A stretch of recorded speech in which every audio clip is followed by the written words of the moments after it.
You probably think frozen dinners are harmless. Chuck one in the oven, kill the hunger, move on. But a lot of what's sitting in UK freezers isn't food so much as salt-soaked theatre wrapped in glossy cardboard.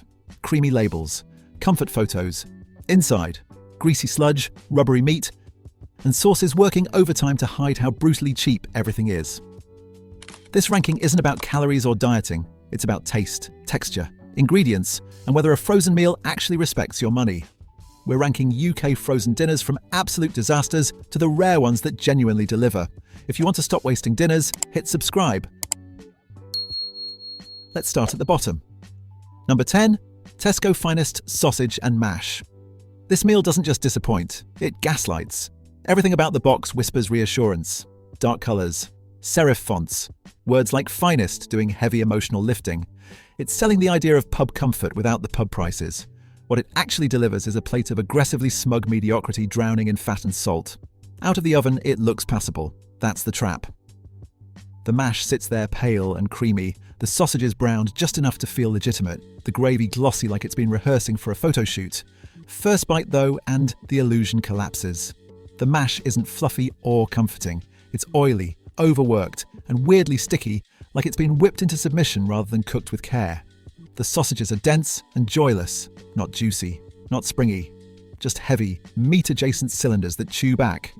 And the gravy. Oh, the gravy. It's doing Olympic-level labour trying to hide everything underneath. Salty. Thick. Over-seasoned to the point where nuance taps out completely. This isn't flavour, it's camouflage. Here's the sneaky part. Meals like this lean hard on richness to distract you. Butter, cream, fat, salt. They're banking on your brain confusing heaviness for quality. It feels indulgent, so it must be good, right? Except halfway through, the enjoyment turns into fatigue. The fork slows down. The water glass becomes your best friend. That's your body quietly filing a complaint. What makes this worse is the price. This costs more than basic versions, yet delivers less satisfaction. Premium branding shouldn't mean premium punishment, and yet here it is, charging extra to leave you both full and vaguely annoyed.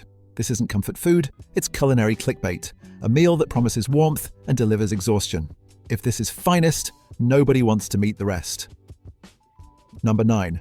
Iceland Budget Lasagna. Iceland Budget Lasagna is the frozen dinner equivalent of clapping loudly to distract from a bad magic trick. Big portion, low price, familiar shape. Iceland knows exactly what it's doing here. It wants you to feel clever for beating the system. Dinner for a couple of quid, sorted. Except the system beats you back the moment you taste it. Slice into this lasagna and you'll notice something immediately. It's all layers, no depth. Pasta sheets doing most of the work. A meat sauce that's suspiciously thin, suspiciously sweet, and painfully tomato forward. Not rich, not savoury, just red. The beef is present in theory, not in practice. It's there as a concept, like a rumour someone once heard about meat. The cheese topping browns nicely, which is clever. Browning signals effort. But underneath, the sauce lacks body. No slow-cooked flavour. No richness. It tastes rushed, like it was assembled to meet a price target, not to make anyone happy. And then there's the salt. Budget lasagnas don't taste salty in the first bite. They taste salty in hindsight. That dry mouth an hour later. The creeping thirst.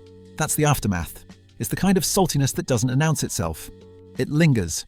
It accumulates. It sneaks. What really sinks this meal is how quickly it becomes boring.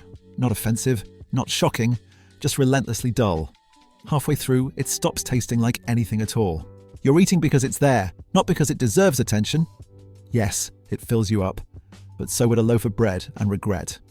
Value isn't just cost per gram, it's cost per moment of enjoyment, and this lasagna offers very few.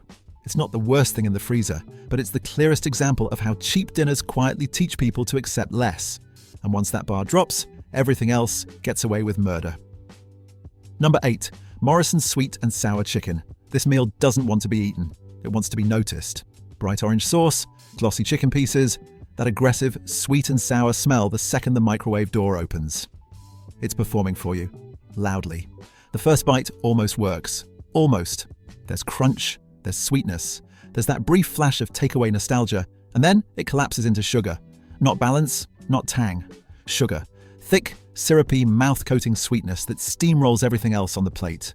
The chicken itself is fine in a technical sense. Breaded, cooked, not offensive, but it's a background actor. The sauce doesn't complement it, it dominates it. Every bite tastes the same, which is impressive in the worst possible way. This is where frozen meals get sneaky. Sweetness hides shortcuts. Sugar covers bland meat. It distracts from lack of spice, lack of aromatics, lack of actual cooking. Your brain lights up briefly, then taps out from overload. It's exciting for 30 seconds, exhausting for 10 minutes. Texture doesn't save it either. The batter softens fast. The vegetables lose all personality.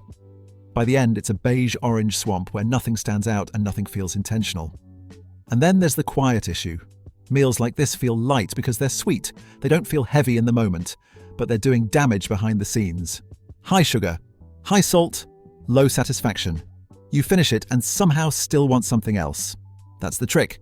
This dinner doesn't feed hunger. It teases it. And teasing hunger is one of the most irritating food crimes there is. It's not disgusting, it's worse. It's misleading. Number 7. Iceland Chicken Tikka Masala. This one hurts because it almost gets away with it. Out of the microwave, it smells comforting. Warm spices, creamy sauce, soft chicken. It looks like it's going to be fine, and for a few bites, it is. The chicken is tender enough, not dry, not rubbery. The sauce is smooth, mildly spiced, and intentionally inoffensive. It's designed to upset nobody, which is exactly the problem. There's no depth, no slow burn, no complexity. Just richness doing all the talking. This curry leans hard on fat to simulate flavor. Cream and oil step in where spices should be. It feels indulgent but not exciting. Comforting but shallow. Like a blanket that's warm but slightly damp. Halfway through, the weight of it becomes obvious. The sauce coats everything. It clings. It lingers. The enjoyment plateaus quickly, then starts to slide. You're no longer tasting it, you're enduring it. What makes this particularly sneaky is the price. It feels like a bargain curry night. Cheap, easy, familiar. But nutritionally, it's doing damage quietly. High fat, high salt. The kind of meal that feels gentle while pushing you closer to the edge than you realize. This is frozen curry designed for repeat buying, not repeat enjoyment. It doesn't offend enough to be rejected. It doesn't impress enough to be loved. It just sits there, dependable and deeply average, slowly lowering expectations. As an occasional comfort hit, it works. As a regular dinner, it's a trap. A creamy, polite, thoroughly unambitious trap that leaves you wondering why takeaway suddenly feels so appealing. And that's how frozen meals win. Not by being terrible, by being just good enough to stop you asking for better. Number 6. Bird's Eye Chicken Nuggets. These nuggets survive on nostalgia, not merit. Say Bird's Eye Nuggets and half the country mentally teleports back to beige dinners and ketchup-splattered plates. That memory does a lot of unpaid labor for this product. Because judged coldly as an actual dinner, these nuggets are skating on very thin ice. Out of the oven, they behave. The coating crisps. The smell is comforting. First bite is pleasant. That's where the goodwill ends. Bite 2 reveals the truth. There's more crunch than chicken. The meat itself is fine, but it's playing a supporting role in its own product. The coating is the star. Thick, seasoned, engineered to deliver flavor so the chicken doesn't have to try very hard. This is where the trick sits.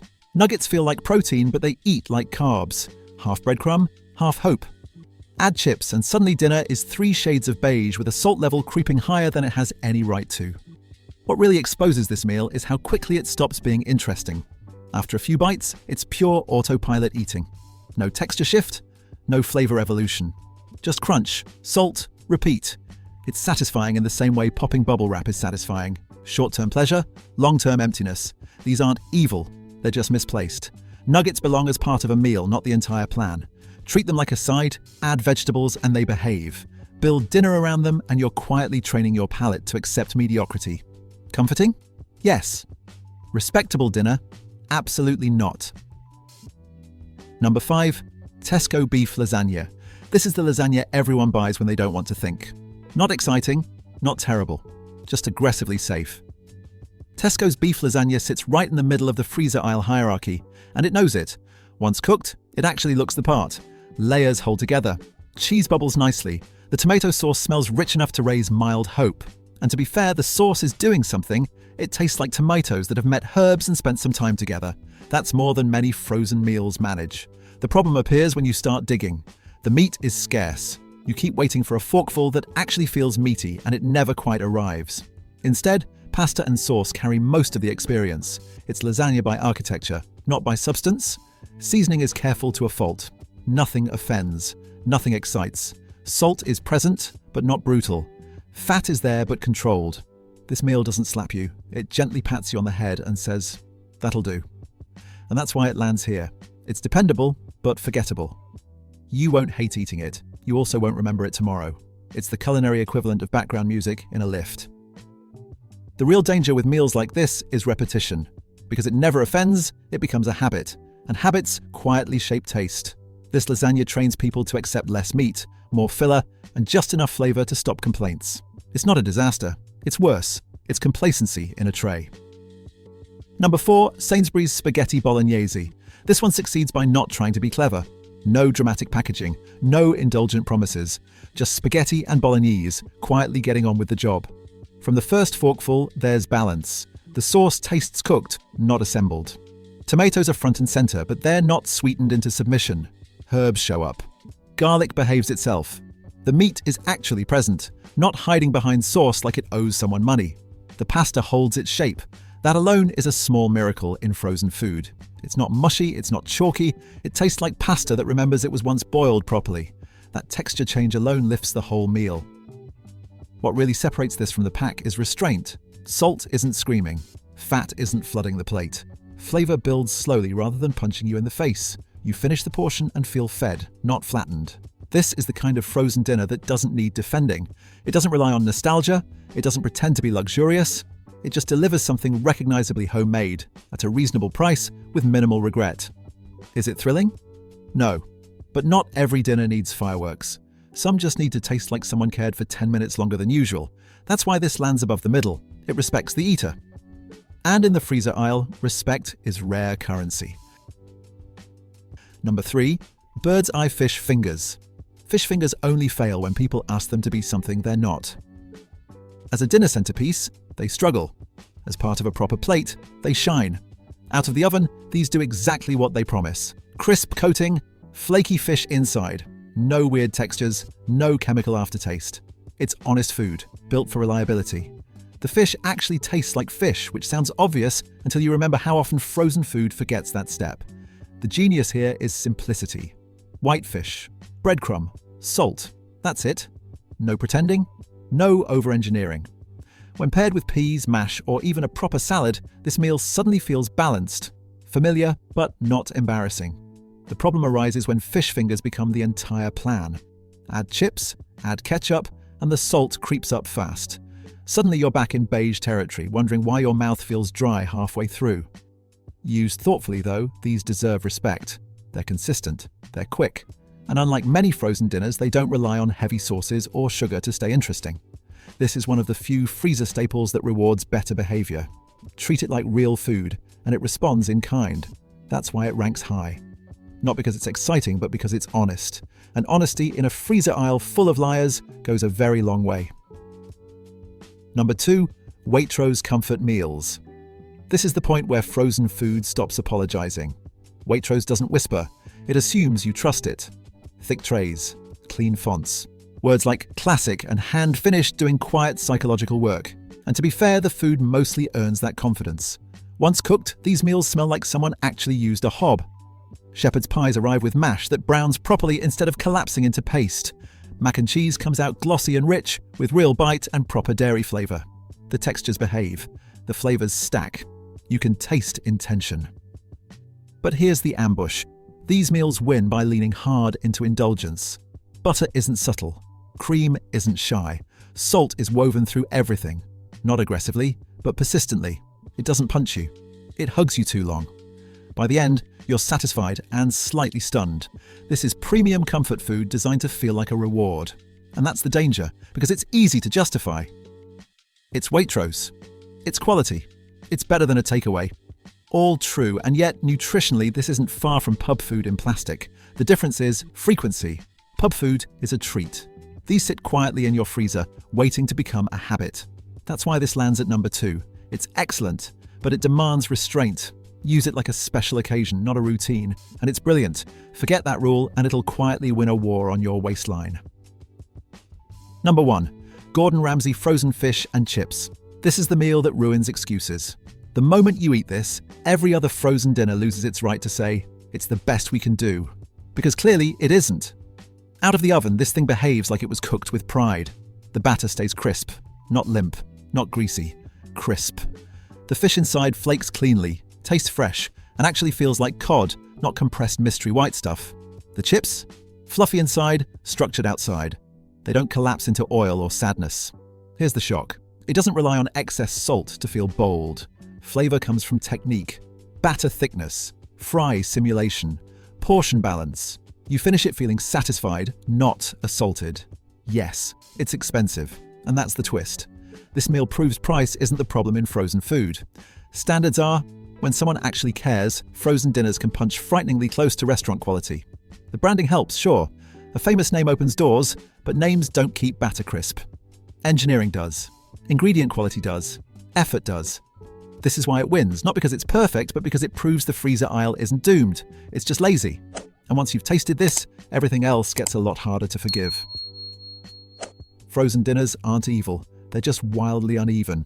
The worst ones survive on nostalgia, salt, and shiny packaging, quietly training you to accept less for more. The best proves something uncomfortable. Frozen food can be honest, satisfying, and worth the money when effort is involved. Your freezer isn't neutral. It's a filter for standards. If this changed how you'll shop, subscribe for more brutally honest food breakdowns and drop a comment with the frozen meal you think deserves a retrial.